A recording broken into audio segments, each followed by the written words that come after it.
Assalamualaikum students, welcome to Funds Academy with lecture number 6.2 printed test और chapter gravitation। आज असां कुछ capital G जो जेको बाबा unit that is equal to Newton meter square upon kilogram square।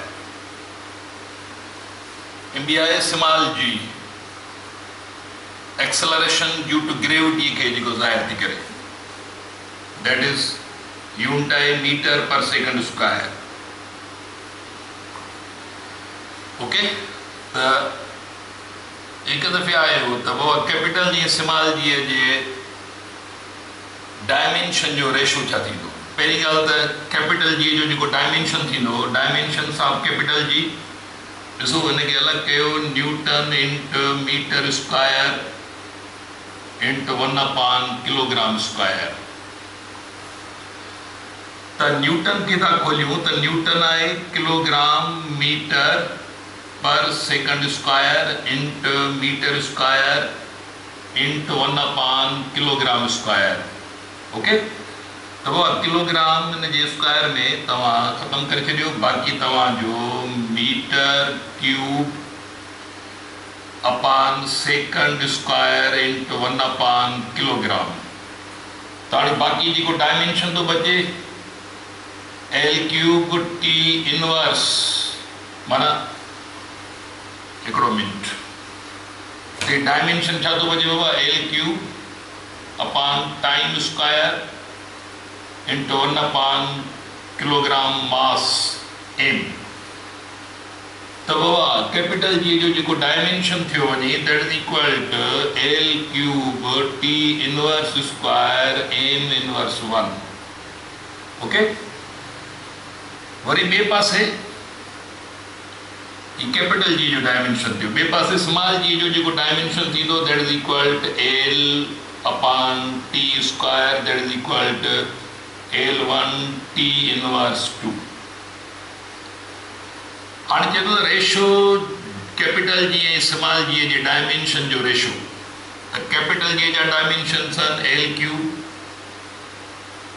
T inverse 2 M inverse 1 upon small g जा dimension सन L T inverse 2। तो हाँ बाबा capital G ऐं स्मॉल जी जा डायमेंशन जो रेशो छा वञी पवंदो, ॾिसो एल 1 मथे वेंदो तो हिन जो बचंदो बाक़ी एल स्क्वायर। ओके, टी में कैंसिल थींदो ऐं हीअ थी वेंदो वञी एम इनवर्स।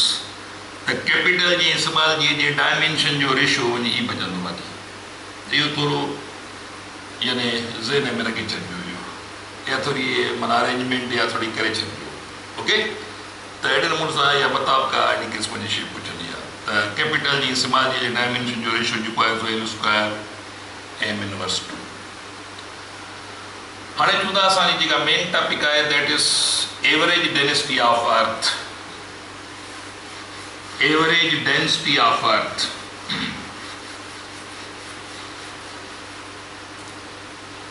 टॉपिक का बाबा असांजी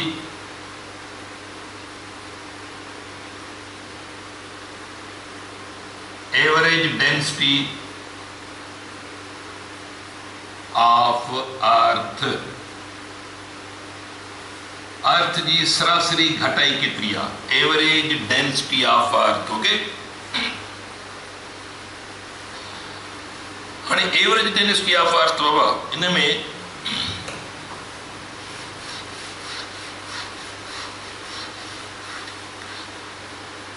एवरेज डेंसिटी ऑफ अर्थ जो मतलब है, डेंसिटी जो मतलब है ख़बर है, एक क्यूबिक मीटर वॉल्यूम में मास केतिरो हूंदो आहे, एक क्यूबिक मीटर वॉल्यूम में, यानी डेंसिटी जो फार्मूलो पाण खे ख़बर है, डेंसिटी के रोज़ ज़ाहिर कबो आहे मास पर यूनिट वॉल्यूम,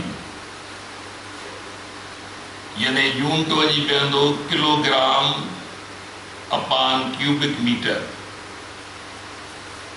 यानी जेकर असां चऊं तो एक बॉडी की डेंसिटी है फर्ज कयो 300 किलोग्राम क्यूबिक मीटर माना क्यूबिक मीटर, एक क्यूबिक मीटर वालार में उन बॉडी जो मास 300 किलोग्राम है या डेंसिटी है उनकी। एक क्यूबिक मीटर वॉल्यूम में वालार में मास केतिरो आहे उन मां डेंसिटी ख़बर पवंदी आहे।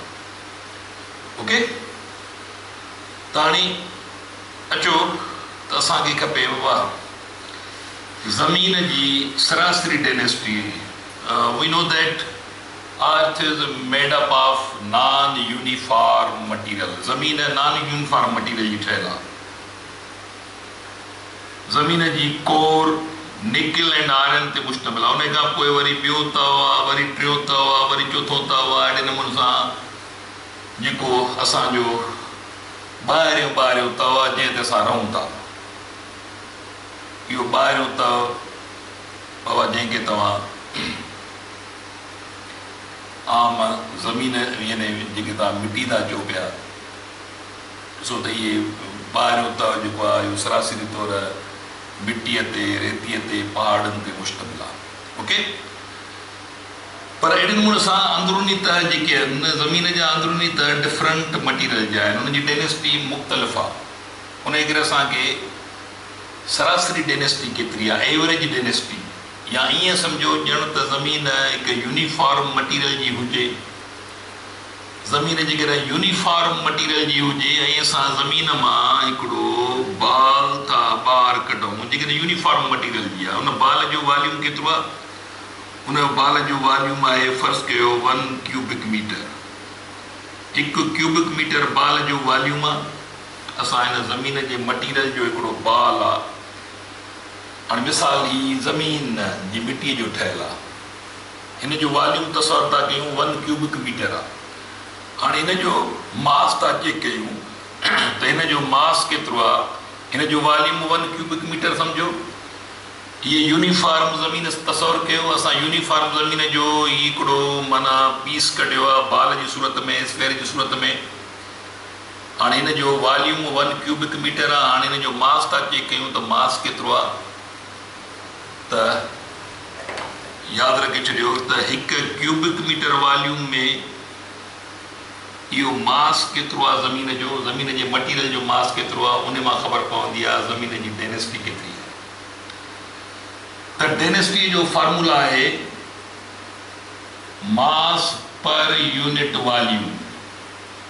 पर हाणे ज़मीन एवरेज डेंसिटी अर्थ जी असांखे खपे, त पोइ मास ऑफ अर्थ इस्तेमालु थींदो अपॉन वॉल्यूम ऑफ अर्थ इस्तेमालु थींदो। मास ऑफ अर्थ एंड बाबा छा हुआ वॉल्यूम ऑफ अर्थ। हाणे ज़मीन जो जेको मायो थींदो, ॾिसो बाबा पोइ ते असां हिकिड़ो वैल्यू कढी आयासीं। जीअं त ज़मीन स्फेयर आहे, उन करे ज़मीन स्फेयर आहे त उनजो वॉल्यूम ज़मीन जो जेको थींदो सो 4/3 पाई आर क्यूब। ही ज़मीन जे वॉल्यूम, इहो ज़मीन जो वॉल्यूम आहे बाबा। पर ज़मीन जो जेको मास जो फॉर्मूला आहे ME = कैपिटल G,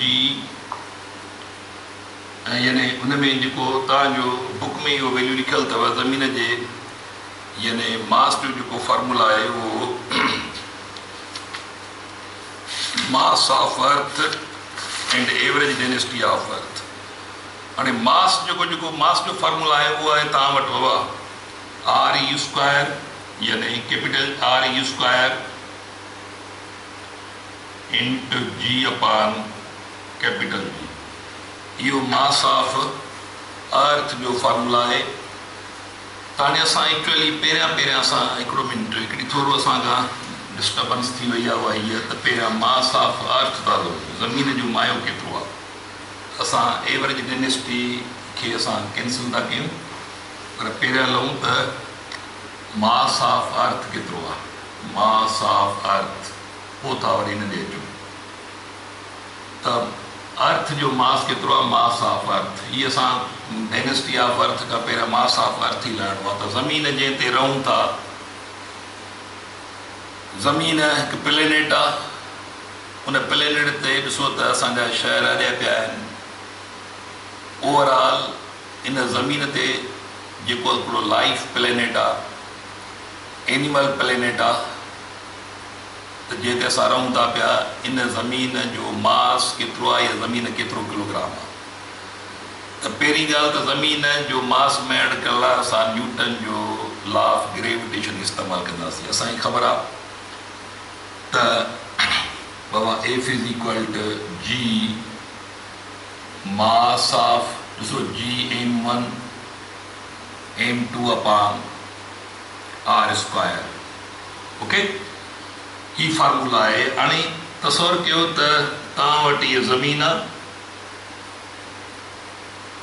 ऐं ज़मीन जो मास करण लाइ असां कहिड़े क़िस्म जी ट्रिक इस्तेमालु कंदासीं? जो असां वटि मास आहे, ज़मीन जो मायो आहे, मास ऑफ अर्थ आहे, हिन जे भरिसां, हिन जे मथां हिकिड़ो बॉल तसवर कयो, जस्ट लाइक क्रिकेट जो बॉल आहे।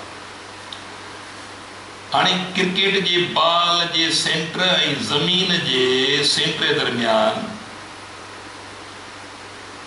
जेको डिस्टेंस थींदो, एवरेज जेको डिस्टेंस थींदो from centre of this small body of mass M and centre of this huge body mass of Earth, इन दरमियान एवरेज जेको डिस्टेंस थींदो, इहो डिस्टेंस ज़मीन जे रेडियस जे बराबरि ई थींदो वञे, माना रेडियस ऑफ अर्थ जे ई बराबरि थींदो आहे। यादि रखिजो, रेडियस ऑफ अर्थ जे बराबरि थींदो। त पोइ असां बाक़ी जेको ॾिसो, ज़मीन जे सेंटर खां वेंदे बॉल जे सेंटर ते, हाणे बॉल जो जेको रेडियस आहे इनखे तव्हां इग्नोर कंदासीं। ओवरऑल इहो डिस्टेंस रेडियस ऑफ अर्थ जे ई बराबरि थींदो आहे। त पोइ force between this earth and this small body is equal to G mass of earth ऐं ॿी बॉडी कहिड़ी आहे, this small body, into small body distance between the centres of earth and this small body will equal to radius of earth जे बराबरि थींदो आहे। त बाबा हाणे ॾिसो, ज़मीन जो जेको फोर्स आहे, कंहिं ते ज़मीन जो जेको हिन बॉडीअ ते ज़ोर आहे, असां ते जेको ज़मीन जो ज़ोर आहे, हिन बाल ते जेको ज़मीन जो ज़ोर आहे, केतिरो ज़ोर आहे हिन बाल ते ज़मीन जो, इहो हुनजो वज़न आहे। केतिरो ज़ोर आहे ज़मीन जो मूं ते, ग्रेविटेशनल फोर्स केतिरो आहे, इहो मुंहिंजो वज़न आहे। केतिरो फोर्स आहे हिन ज़मीन जो हिन बॉडीअ ते, इहो हिन बॉडीअ जो छा आहे, इहो हिन स्मॉल बॉडीअ जो वज़न चइबो। त जेको ज़मीन जो ज़ोर आहे स्मॉल बॉडीअ ते, सिंस इहो जेको ज़मीन जो फोर्स ऑफ अट्रैक्शन आहे, इहो बराबरि आहे हिन स्मॉल बॉडीअ जे वेट जे बराबरि। त पोइ जेको फोर्स आहे, इहो जेको ज़मीन जो ज़ोर आहे हिन स्मॉल बॉडीअ ते, इहो हिन स्मॉल बॉडी जो वज़न आहे, is equal to G m upon बाबा RE स्क्वायर। स्मॉल बॉडी जो मास स्मॉल बॉडी में कैंसिल, तो बाक़ी तव्हां वटि थो बचे G इज़ इक्वल टू बाबा capital G ME upon capital G ME upon RE square. त असांखे ज़मीन जो मायो खपे, त ज़मीन जो मायो मास ऑफ अर्थ जो फार्मूलो ई ज़हन में रखो, is equal to RE square into small g। ठीक है बाबा, यानी ME is equal to small g RE square upon capital G। त ही यादि रखे सवेल जेको मां लिखियो, हाणे ही फार्मूलो तव्हांजो ड्राइव थी। इहो मास ऑफ अर्थ आहे, मास ऑफ अर्थ ओवरऑल यादि रखे छॾियो त ज़मीन जो मायो जेको थींदो आहे, सो ज़मीन जो मायो बाबा जेको मास ऑफ अर्थ वञी पवंदो, यानी 5000 किलोग्राम पर क्यूबिक मीटर, हिन में लिखियलु अथव तव्हांजे पेज नंबर 117। त मास of earth 5.98 into 10 power 24 kilograms। Sorry, mass of अर्थ जेको आहे 5000 न पर उहा डायनेस्टी आहे, यानी ज़मीन जो जेको मायो बीहंदो the mass of earth that is equal to 5.98 into 10 power 24 kilograms. तो जेकर ज़मीन जो रेडियस बाबा हिते उन जी ज़रूरत कान्हे लिखणी ज़मीन जो रेडियस ऐं acceleration due to gravity 9.8 capital G सां डिवाइड कयो तव्हांखे ही वैल्यू मिलंदो. तो इहो ज़मीन जो मास जेको आहे mass of earth that is equal to 5.98 into 10 power 24 kilograms. माना जेकर असां डिजिट में लिखंदासीं त 598 ऐं 22 ॿुड़ियूं घणियूं ॿुड़ियूं इन खां पोइ 2 ॿुड़ियूं माना यंग थियो माना उन खां पोइ 22 ॿुड़ियूं अञा ॿियूं बि 22 ॿुड़ियूं माना 58 खां पोइ 22 ॿुड़ियूं ॾींदो त पोइ एतिरा किलोग्राम इहो यानी ज़मीन जो मायो आहे. इहो आहे ज़मीन जो मास. त ज़मीन जे बाबा मास जो फार्मूलो ही ज़हन में रखी छॾिजो. मतिलबु तव्हां खां ज़मीन जो मास जो फार्मूलो पुछनि त राइट फार्मूलो कहिड़ो आहे ऑप्शन में. बाक़ी कैलकुलेशन त कोन कराईंदा त हा फिक्स वैल्यू ई तव्हां यादि रखी छॾियो. हिते कॾहिं कॾहिं हीअं बि ॾींदा आहिनि 6.0 into 10 power 25 जे बराबरि आहे approximately equal to this one. Okay. त किथे किथे बुक्स में तव्हांखे ही वैल्यू मिलंदो किथे ही वैल्यू मिलंदो. ॻाल्हि साॻी आहे. हाणे अचूं था पिया एवरेज डेंसिटी ऑफ अर्थ. हाणे एवरेज डेंसिटी ऑफ अर्थ जो फार्मूलो वञी पवंदो. So density of earth is equal earth जी density mass of earth upon volume of earth. Okay. तो average density of earth that is equal to हाणे mass of earth जो फार्मूलो है RE बाबा square into G upon capital G upon volume of earth. Volume जी तो ज़मीन बाबा स्फेयर है.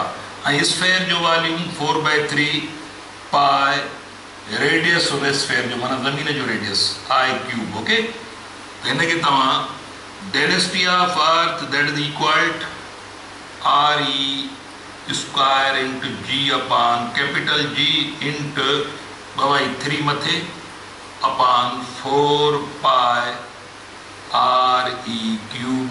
ओके. हाणे हिते ॾिसो 4/3 ॾिसो बाबा रेडियस ऑफ अर्थ इन जो क्यूब जेको आहे सो इन जे स्क्वायर में असां ख़तम था कयूं पिया. त बाक़ी तव्हां वटि डेंसिटी ऑफ अर्थ जो फार्मूलो ही मथे बचो 3 times G upon capital G into 4 पाई RE. हाणे बाबा एवरेज डेंसिटी ऑफ अर्थ जो फार्मूलो ही तव्हांजे ज़हन में हुजे. जेकॾहिं यादि नथा करे सघो त पोइ ही थोरी अरेंजमेंट ॿ टे स्टेप खणी तव्हां यादि करे सघो था हिनखे या ओॾी महिल ई तव्हां इहो हिनखे माना इन फॉर्म में आणे सघो था पिया. हाणे कैलकुलेशन तव्हांखे त कन कराई वेंदी हिते पर या फार्मूलो पुछी सघे थो तव्हां खां या तव्हां खां हुन वैल्यू जेको आहे सो इहो एवरेज सरासरी ज़मीन जी जेका सरासरी घटाई आहे उहा 5000 तक़रीबन यानी 5.5 यानी 5500 किलोग्राम आहे. 5.5 into 10 power 3 kilograms per cubic meter. पर क्यूबिक मीटर. ओके. तो हाणे ज़मीन जी बाबा जेका ज़मीन जी सरासरी घटाई आहे तो ज़मीन केतिरी घटी आहे 5500 किलोग्राम हिकु क्यूबिक मीटर. वालार में वॉल्यूम में ज़मीन जी सरासरी मटीरियल केतिरो आहे 5000. मास केतिरो आहे मटीरियल केतिरो आहे 5500 किलोग्राम हूंदो आहे. तो ज़मीन जी average density is equal 5500 kilogram ज़मीन जो सरासरी मटीरियल आहे हर हिकु क्यूबिक मीटर में. इहा ज़मीन जी एवरेज बाबा डेंसिटी आहे ऐं ज़मीन जो मास जेको आहे.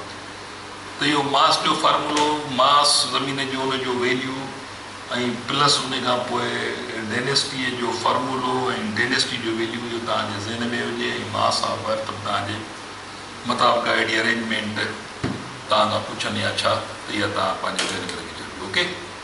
त अॼोको लेक्चर बाबा इस ताईं थियो, वरी असां ॿिए लेक्चर सां गॾु तव्हां सां गॾु हूंदासीं। तेसि ताईं पंहिंजो ख़्यालु कजो। अल्लाह हाफ़िज़।